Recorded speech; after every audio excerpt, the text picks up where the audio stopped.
Hello again, all, and welcome to another installment of the Visionry Presents. I'm Greg, your host, and as you can see, we're going to be talking about the science of happiness today. I hope everyone was able to make it a happy day for themselves, and if not, well, maybe after this presentation, you'll be able to find that happy place. So let me get the specs on, and we'll get started. So today, we'll be learning about happiness, what it is and what it isn't, and we'll be exploring ways to achieve it. Plus, stick around because at the end of the presentation, I'll be revealing a secret to happiness. So let's begin with the question, just what is happiness? People have agonized over this question for centuries, but only recently has science begun to weigh in on the debate. But before we get into what the science has concluded, let's start by giving some answers to a somewhat easier question. More like what happiness isn't. Well, to begin with, happiness is not feeling good all the time. The research has shown that an even-keeled mood is more psychologically healthy than a mood in which you achieve great heights of happiness on a regular basis. After all, what goes up must come down. Also, when you ask people what makes their lives worth living, they rarely say anything about their mood. They're more likely to cite things that they find meaningful, such as their work or relationships. It's also maybe a common belief that happiness is being rich and affording everything that you want. Well, that may sound enticing. This is not true as well. While living below the poverty line certainly makes it hard to be happy, beyond that, money does not appear to buy happiness. For example, imagine if you unexpectedly got, say, maybe like a $10,000 a year raise in your paycheck. Well, while you would certainly be excited in the short term, it would be a matter of time before your expectations change to fit your new budget. And before you know it, you're just as happy as you were before the raise. And then happiness is not a final destination. You know the old adage, are we there yet? It's often applied to the discussion of happiness, as if a person works towards happiness and one day just arrives there. This doesn't happen. Contrary to popular belief, unless you are one of the few who has won the genetic lottery and are naturally happy, it takes a regular effort to maintain happiness. Yep, just another genetic influence, as we've seen in the addiction show, just can't get away from those pesky genes that you're stuck with. Most established techniques for becoming happier are habits, not one-shot events. And most life events that make us happy in the short term, like getting married or being promoted or kids going to college or whatever, fade over time as we adapt to them. For centuries, the field of psychology has focused on addressing the negative, basically only investigating what was wrong with us, on focusing on relieving suffering from depression, trauma, and addiction. But over about the last 10 years or so, there's been a significant shift. Scientists are now turning their attention to what makes people thrive. They're now looking at what thoughts, actions, and behaviors make us more productive at work, make us happier in our relationships, and more fulfilled at the end of the day. Now let's take a look at just what is considered the science of happiness and what scientists are working on next. So, that happens to be the focus of the field of positive psychology, often referred to as the science of happiness. Its goal is to investigate what makes us flourish. Positive psychology uses scientific understanding to aid in the achievement of a satisfactory life. It is concerned with eudaimonia. Now, there's a fun word to investigate, which can be translated as human flourishing and prosperity. And here's a little slide I stuck in here so we can talk about. So eudaimonia now, well, obviously it comes from the Greek and consists of two words. The eu, which means good, and daimon, which is spirit. So that's just your little etymological thought for the day. So let's switch back. But positive psychology does not turn a blind eye to the suffering or psychological illness. Rather, it does encourage individuals and even communities to adopt practices that can boost optimism, a key word right there, remember that, and increase resiliency to make people live happy, engaged lives. We can't change our genes, but we can change ourselves. So this begs the question, can we really train ourselves to become happier? The science says yes. Our happiness level is the result of complex interactions of our genes, our behaviors, and what's going on in our lives at a specific moment in time, as well as the type of attitude we carry. Attitude, another key word. We'll talk about that later. It's been found that each of us has a genetic set point for happiness in the same way we do for something, say, like our weight. And we have the ability to offset it, like we could take, go on a diet or exercise a little bit more or watch what we eat. You have the power to take control of your happiness by choosing your thoughts, behaviors, and actions. Recent research into the types of actions or exercises that are designed to promote positive emotional qualities such as kindness and mindfulness suggests that such qualities may be the product of skills we learn through training, pretty much in the same way that practice improves musical or athletic abilities. And in doing so, over time, we can build lasting habits that increase our resilience and improve our happiness levels. So with that said, let's look at some happiness skills. Okay, so here are what's called the stage skills of happiness, the 5 happiness skills. And as you can see, stage stands for savor, thank, aspire, give, and empathize. So let's take a little look at each of them as we go here. The first one, savor, S. Savoring is a quick and easy way to boost optimism and reduce stress and negative emotions. It is the practice of being mindful and noticing the good stuff around you. In doing so, you can take a little extra time to prolong and intensify your enjoyment of the moment, making a pleasurable experience last for as long as possible.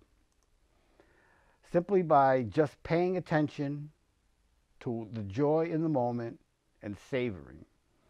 Whatever is going on, you don't need to be having your mind go off someplace else. If you're right there in the moment and you're having a good time, well, you can stay right there with it. So now we'll go to the next up in stage is the T. The T in stage is for thank. Thank. Just this simple act of recognizing and then appreciating the things that people do for us can be like a modern day drug. It fills us with optimism and self-confidence, knowing that others are there for us, that there's someone we can depend upon. It can diminish our desires for more of everything. It deepens our relationships with loved ones. And when we express our gratitude to someone, we get kindness and gratitude in return. Don't we really appreciate it when someone else thanks us for something that we do for them? So next we're looking at the A in stage, and that stands for aspire. Aspire, feeling hopeful, having a sense of purpose, being optimistic. Study after study shows that people who have created meaning in their lives are happier and more satisfied with their lives. You too can feel more upbeat about your future and your potential, and who doesn't want that? Genuine optimism makes your goals seem more attainable and your challenges easier to overcome. What will you aspire to do to increase your happiness daily? And next we're going to go on to the G in stage for give. Give. Everything about giving is a no-brainer. Obviously, when you give someone something, you make them happier. But what you might not know is that the giver, you, not the receiver, is the one who reaps the even more benefits from this action. Numerous studies show that being kind not only makes us feel less stressed, isolated, and angry, it makes us feel considerably happier, more connected with the world, and more open to new experiences. Just think how you feel when someone gives you a gift. Now, I'm not talking about those roadside citations you may get handed to you for some driving infraction. That's definitely not a happiness gift. Okay. So we're going to go on to the last part of stage, which is E, and that is for empathize. Empathize. Empathy is a powerful word with lots of different interpretations. It's the ability to care about others. It's the ability to imagine and understand the thoughts and behaviors or ideas of others, including those different from ourselves. If you care about the relationships in your life, and who doesn't, learning the skill of empathy can come with big rewards. When we empathize with people, we become less judgmental, less frustrated, angry, or disappointed. It can also help us develop patience. When we really listen to the points of view of others, they're more likely to hear us out as well. Strong relationships are essential to happiness, and practicing empathy will go far in nurturing the relationships in your life. There's another little daily thing that you can do to increase your happiness that I mentioned earlier. That's practicing mindfulness, and we'll look at that next. Being mindful or mindfulness. For those of you that are unaware or unsure of this practice, and I know it's something that gets mentioned now and again, and usually it gets mentioned along with meditation, it's just basically paying attention to the present moment exactly as it is. It's really very difficult to get anxious if you're completely focused on the present moment. What you're doing and sensing and doing right now and now and now. There is a difference. This is different than what we usually do when we're anxious. We get stuck in our heads and think about everything that could go wrong. Where pessimism sets in and then can drive away any optimism. Our anxious brains like to hang out in the unknown future and think about all the bad things that could happen. Our anxious brain is a very creative and can come up with the most amazing worst case scenarios. Just think about that for a second. When something goes, someone says something to you or something happens and you don't know what's going on, your mind is just spinning around with every possible wrong thing. You got to kind of reel yourself back in and look at the reality of the situation. Our anxious brains also like to obsess about the past and dwell on regrets. When we do this, we can't notice the pleasant experiences all around us. When you take a look at the 5 happiness skills that I spoke about, you can't help but notice the words I used like optimism and appreciation, as well as reducing stress and clearing up negative emotions. This all leads to developing a more positive attitude, and that is where the secret lies, which I'll get to a little bit later on. But before we go there, since I usually talk a little bit about the brain parts that are involved in whatever the situation is here, let's take a quick little glimpse about that, a little glimpse of look at that. All right, so the parts of the brain involved in happiness. Now, this gets really tricky and complicated, so I'm just going to do a generalization here. And some of these things, if you've seen some of my other shows, you've heard these brain parts before. Firstly, because happiness is an emotion, our old friend, the limbic system, comes into play, along with the pleasure and reward centers, which I've discussed in the PTSD and addiction presentation before. And especially the amygdala and the hippocampus, which you can see up here, as well as the left and right hemispheres of the brain are also in other related structures.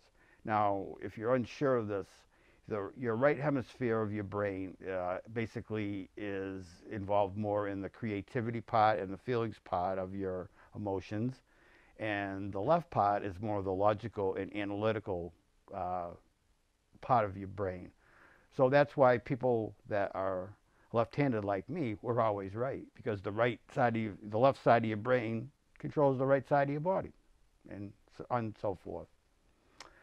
Okay, so with the essence of emotion, you can experience the rapture of happiness, the numbness of depression, the angst of anxiety, which can all be as fleeting as a spring rainbow. The new advances in imaging methods are allowing researchers to take snapshots of the brain in action. And when we have when an emotion comes up, it usually happens pretty quick in our brain. So this new imaging can like pinpoint where all that electricity in our brain goes to. They have already resulted in a radical redrawing of the neurological map of emotion, showing regions of emotional activity, both in and beyond the limbic system, which for the last 50 years was pretty much considered the brain's emotional center. One surprising result of the remapping is that the emotional opposites, like happiness and sadness, are not registered the same way in the brain, but entail quite independent patterns of activity. It's because happiness and sadness involve separate brain areas that we can have bittersweet moments. Like, say, when the child leaves home, so goes to college, you're happy, but you're also sad at the same time. Now to reveal the secret that I talked about earlier. Neuroplasticity. Here's the secret that's not really a secret. It's revolutionary, exciting science. Some of you may not have heard of this. It's called the science of neuroplasticity. Now, neuroplasticity is the brain's ability to reorganize itself by forming new neural connections throughout life. Neuroplasticity allows the neurons, your nerve cells in your brain, to compensate for injury and disease, and to adjust in response to new situations and to changes in their environment. Positive thinking really does change your brain, not in some magical, like spooky kind of way, but in a real physical way. It means that our thoughts can change the structure and function of our brains. The idea was first introduced by William James in 1890. He was a U.S. psychologist and philosopher. But that idea was rejected by scientists who believed that the brain was rigidly mapped out with certain parts of the brain controlling certain functions.